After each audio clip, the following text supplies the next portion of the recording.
Everyone, welcome to my channel again. And बहुत time बाद हम रिकॉर्डिंग स्टार्ट कर रहे हैं, so let's start the new topic. The name is civilising the native, educating the nation. So I hope आपका topic बहुत अच्छे से क्लियर हो जाएगा। एंड अगर टाइम वेस्ट किए हम टॉपिक स्टार्ट करते हैं। हमने पीछे पढ़ चुके हैं बहुत सारे चैप्टर्स में कि कैसे हमारा 1857 का रिवॉल्ट एंड ऑल ये सारी चीज़ें हम पढ़ चुके हैं। और ब्रिटिशर्स किस लिए इंडिया में आए थे, क्या उनका मोटिव रहा, कैसे उन्होंने अपने यहाँ पे पॉलिटिकल एजेंडा क्लियर किया। सो आज के टॉपिक में हम पढ़ने चाह रहे हैं कि कैसे उन्होंने हमारे नेशन को एजुकेशन कैसे इंट्रोड्यूस हुई हमारी कंट्री में। सो हाँ, हम यहाँ से स्टार्ट करते हैं सीधा। In the earlier chapters you have seen how British rule affect rajas and nawabs. कैसे ब्रिटिश रूलर्स ने राजाज और नवाब को अफेक्ट किया, पीजेंट्स एंड ट्राइबल्स को। In this chapter we will try understand what implications it had for the lives of students। Students की life पे इस पे क्या फ़र्क पड़ा, इन सब चीज़ों का ये हम पढ़ने वाले हैं इस चैप्टर में। For the British in India wanted not only territorial कनकेस्ट and control over revenues. उस यहाँ जो इंडिया में ब्रिटिशर्स थे वो सिर्फ और सिर्फ टेरिटोरियल कनकेस्ट नहीं चाहते थे। यानी यहाँ पे सिर्फ ऐसा नहीं है कि ज़मीन एक्वायर कर ली, कोई टेरिटरी अपने अंडर में ले ली, या सिर्फ रेवेन्यू पे ही कंट्रोल नहीं चाहते थे। They also field that they had a cultural mission. यानी उनका कुछ कल्चर, यानी यहाँ के लोगों का कल्चर से रिलेटेड कोई मिशन है। They had to civilise the natives. वो यहाँ के नेटिव्स को सिविलाइज भी करना चाहते थे। Change their customs and values. जो हमारे अपने पुराने कस्टम्स या जो हमारे वैल्यूज़ हैं वो उसको चेंज भी करना चाहते थे। What changes were to be introduced? क्या क्या चेंजेस में आए? How were Indians to be educated? कैसे इंडियंस को एजुकेट किया गया, सिविलाइज किया गया, and made into what the British believed were good subjects. और उनको क्या उसके अकॉर्डिंग ढाला गया जिसको जो ब्रिटिशर्स थे अच्छा सब्जेक्ट्स मानते थे। The British could find no simple answers to these questions. उन्हें इन सारे क्वेश्चन के पास कोई सिंपल आंसर्स नहीं मिले थे। They continue to be debated for many decades. बहुत सारे डिकेड्स तक वो डिबेट करते रहे। Now how the British saw education. वो एजुकेशन को कैसे देखते हैं, हम उनका प्रोस्पेक्टस जानने की कोशिश करते हैं।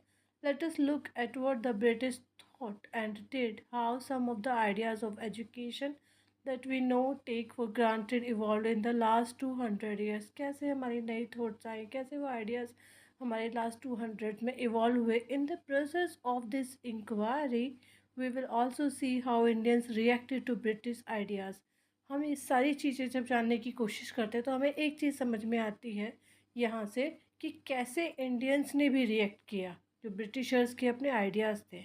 And how they develop their आउन व्यूज़। कैसे हमारे यानी इंडियंस के अपने आउन व्यूज़ डेवलप्ड होते हैं। But how Indians were to be educated. लेकिन कैसे इंडियंस यहाँ से एजुकेट होते हैं। The tradition of orientalism. जो ओरिएंटलिज्म का ट्रेडिशन है इसके बारे में हम पढ़ने की कोशिश करते हैं। मैं आपको एक बात यहाँ पे बताने की कोशिश कर रही हूँ कि जो ओरिएंटलिज्म का मतलब है यहाँ पे हमारा अपना लोकल लिंग्विस्टिक बेस्ड होना। यानी हमारे जो अपना कल्चर है, अपनी लिंग्विस्टिक बेस्ड है, उसकी बात चल रही है। In 1783 a person named William Jones arrived in Calcutta. कहाँ आते हैं? 1783 में विलियम जोन्स आते हैं कैलकाटा में। He had an appointment as a junior जज at the supreme court that the company had set up. Company ने अपना सुप्रीम कोर्ट सेटअप किया हुआ था उस टाइम कैलकाटा में, तो वहाँ पे वो एज ए जूनियर जज अपॉइंट किए जाते हैं कैलकाटा में एज कंपनी के सुप्रीम कोर्ट में। इन एडिशन किसकी बात चल रही है, ध्यान रखिएगा, विलियम जोन्स की। ठीक है, कब आते हैं? 1783 में। किस पोस्ट पे अपॉइंट किए जाते हैं? एज ए जूनियर जज अपॉइंट किए जाते हैं। कहाँ पे? कैलकाटा में, सुप्रीम कोर्ट में। ठीक है। In addition to being an expert in law, इस लॉ में एक्सपर्ट होने के साथ साथ जोन्स वाज ए लिंग्विस्ट। वो लैंग्वेज के भी एक्सपर्ट थे, हम ये कह सकते हैं वो एक लिंग्विस्ट थे जो बहुत सारी लैंग्वेजेस को जानते थे। he had studied Greek and Latin at Oxford. उन्होंने ग्रीक और लैटिन भी पढ़ा था ऑक्सफोर्ड पे. न्यू फ्रेंच एंड इंग्लिश, वो फ्रेंच और इंग्लिश को भी जानते थे. Had picked up Arabic from A friend, अपने फ्रेंड से उन्होंने अरेबिक भी सीखा था. And had also learn Persian भी उन्होंने सीखी थी. एट कैलकाटा में होते हैं विलियम जोन्स. तो उन्होंने बहुत सारे घंटे पंडितों के साथ बिताने शुरू कर दिए थे, जो उन्हें सबटाइटल्स बताते हैं संस्कृत लैंग्वेज के, सब ग्रामर बताते हैं, पोएट्री बताते हैं. धीरे धीरे उन्होंने इंडियन जो टेक्स्ट थे लॉ के ऊपर उन्हें भी पढ़ना शुरू कर दिया था. फिलॉसफी को, रिलीजन को, पॉलिटिक्स को, morality, arithmetic, medicine and other sciences से रिलेटेड जितने भी इंडियन टेक्स्ट हैं उन सबको धीरे धीरे उन्होंने पढ़ना शुरू कर दिया था. Jones discovered that his interests were shared by many British officials living in Calcutta. उन्होंने ये इसमें पाया कि उनका जो इंटरेस्ट है उन्हें शेयर किया बहुत सारे ब्रिटिश ऑफिशियल्स के साथ जो कलकत्ता में रहते थे at that time. Englishman like Henry Thomas, Colebrooke and Nathaniel Halhed were also busy discovering the ancient Indian heritage. उन्होंने पाया कि वो भी इन एंशियंट इंडियन हेरिटेज को डिस्कवर करने में बिजी हैं. मास्टरिंग इंडियन लैंग्वेजेस को में मास्टरिंग कर रहे हैं. Translating Sanskrit and Persian works into English, और वो भी संस्कृत और पर्शियन वर्क्स को इंग्लिश में ट्रांसलेट कर रहे हैं.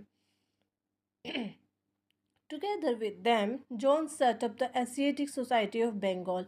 इसके साथ साथ विलियम जोन्स ने Asiatic Society of Bengal set up की and started a journal called Asiatic researches.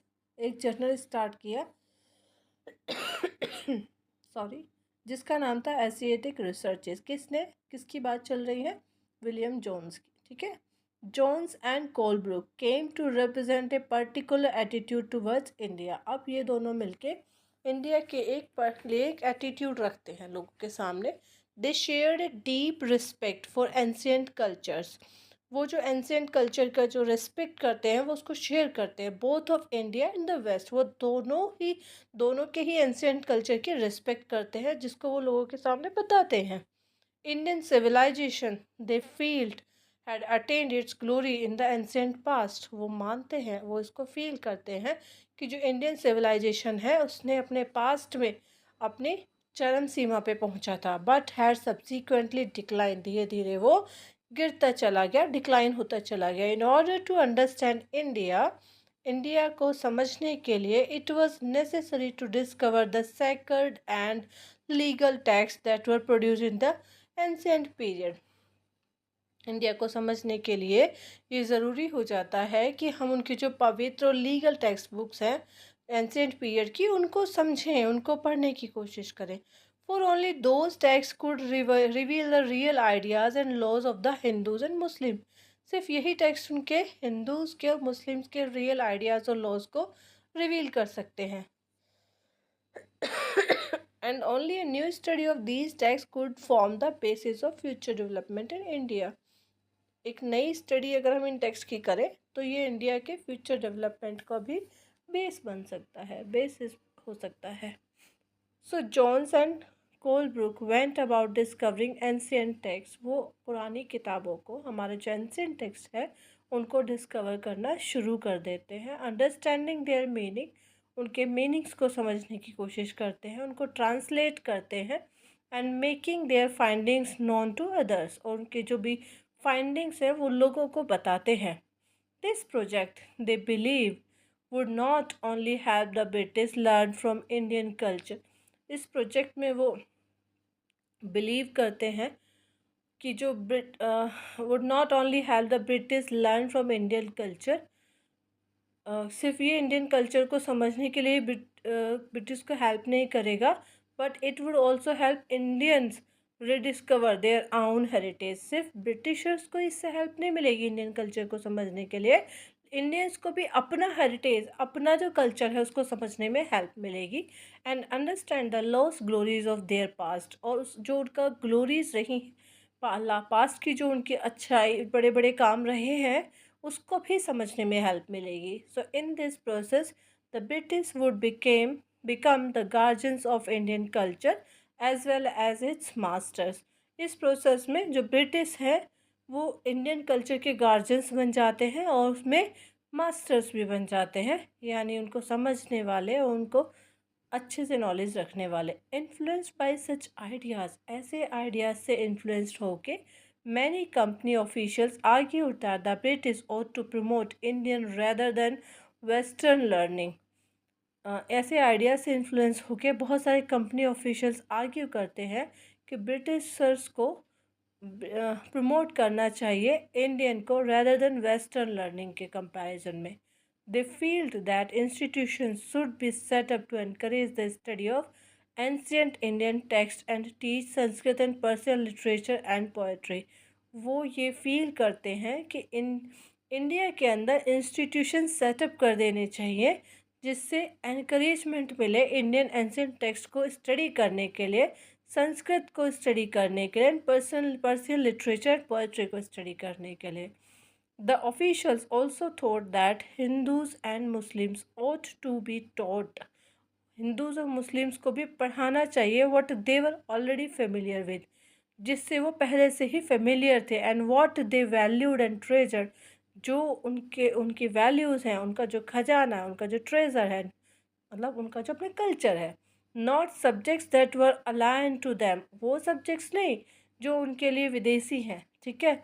वो उन्हें अपने जो वैल्यूज़ हैं, अपने जिन चीज़ों से वो फेमिलियर हैं, उनको वही पढ़ाना चाहिए। Only then they believe could the British hope to win a place in the hearts of the natives, तभी वो विश्वास करेंगे और ब्रिटिश जो है उनको उनको कुछ होप जगेगी कि वो वहाँ के नेटिव्स के दिलों में अपनी जगह बना पाएंगे। Only then could the alien rulers expect to be respected by their subjects, सिर्फ तभी हो सकता है, तभी एलियन रूलर्स को से एक्सपेक्ट किया जा सकता है कि उन्हें रिस्पेक्ट मिलेगी उनके सब्जेक्ट्स के लिए। With this object in view a madrasas was set up in Calcutta in 1781। इस व्यू से मदरसास सेटअप होते हैं कैलकाटा में 1781 में, to promote the study of Arabic, Persian and Islamic law की स्टडी करने के लिए। कहाँ की बात चल रही है?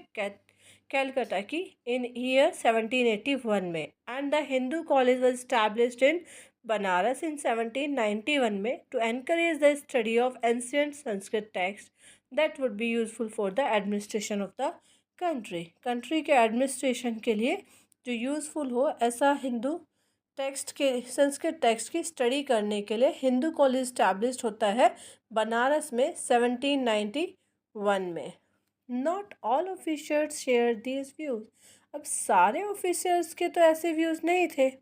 Many were very strong in the criticism of the orientalist, हमारा जो ये अपना जो कल्चर है, अपना जो ओरिएंटलिज्म है, इसको बहुत सारे ब्रिटिश ऑफिसर्स इसकी क्रिटिसिज्म करते हैं।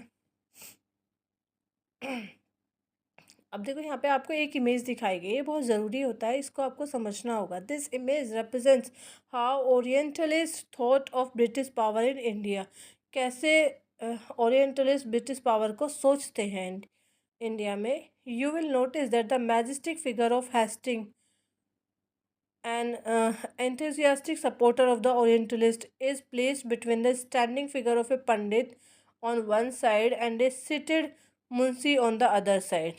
एक तरफ पंडित खड़ा है, एक तरफ मुंशी खड़े हैं, ठीक है। उनकी जो बीच की इमेज है वो आप देख पा रहे हैं। Hasting and their orientalist needed Indian scholars to teach them the vernacular language, जो अपनी देसी भाषा है, अपनी जो लोकल लैंग्वेजेस हैं, वो उनको पढ़ाने की ज़रूरत है, उस चीज़ में स्कॉलर होने की ज़रूरत है।